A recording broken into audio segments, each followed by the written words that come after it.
ইলেকট্রিকের কাটা ইলেকট্রিকের দাদা আপনারা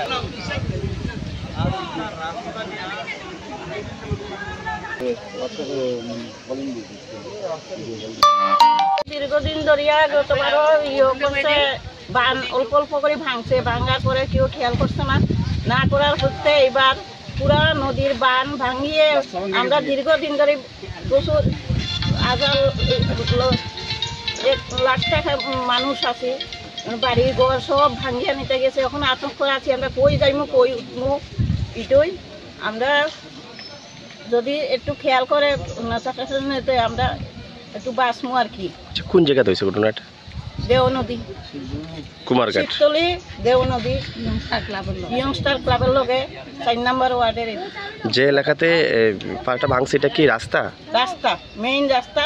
আর এরপরে আমরা এদিকে প্রচুর লাখ গাড়ি যাতায়াত করে, 1 লাখ বাড়ি হইব, বাড়ি ঘর মানুষ সবাই ওখানে আতঙ্ক, আমরা রাস্তা ঘুরতে আসি। আচ্ছা, এই এলাকার যারা এখানে স্থানীয় নিবাসী আছে এই রাস্তার উপর দিয়ে চলাচল করে সবাই, এদিকে সব রাস্তা দিকে, এদিকেই মেইন রোড। আচ্ছা, বিগত দিনে এরকম ঘটনা ঘটছে? হ্যাঁ, গতদিন ঘটছে, পরে তারা বালু আনিয়া, বালু দিয়া, বস্তা দিয়া ডিফা দিয়া গেছে গিয়া, আর এখন বালু টালু এটি সব ভাঙ্গিয়া লইয়া যাইতে গিয়েছে। এখন আমরা কই যাবো, তারা খেয়ালই করে না এদিকে।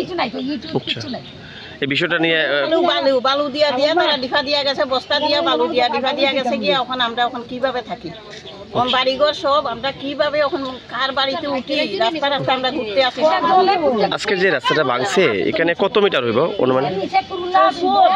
আচ্ছা, হঠাৎ করে ভাঙিয়া গেছে? সকালবেলা সবাই মানুষ দৌড়াইতে আইছে, ভাঙ্গিয়া যাইতেছে। মানুষে এখন ছাগলের মধ্যে কান্নাকাটি করতে আছে, কই যাইব কই উঠবো।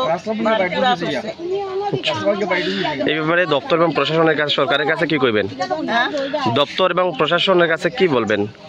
ওই তো আমরা স্থান চাই, আমরা বানুই তো, আমরা কিভাবে থাকবো, বাড়িঘর কিভাবে আমরা থাকবো। আমরা প্রচুর পুরানা বাসিন্দা আমরা, কিভাবে আমরা কারেন্টের খুঁটি ঘর ধমধমিয়া ভাঙিয়া যাইতে গেছে, আমরা কিভাবে থাকবো। হঠাৎ করে ভাঙছে না? এর আগে কোন ফাটল চলে দিছিল? আজকে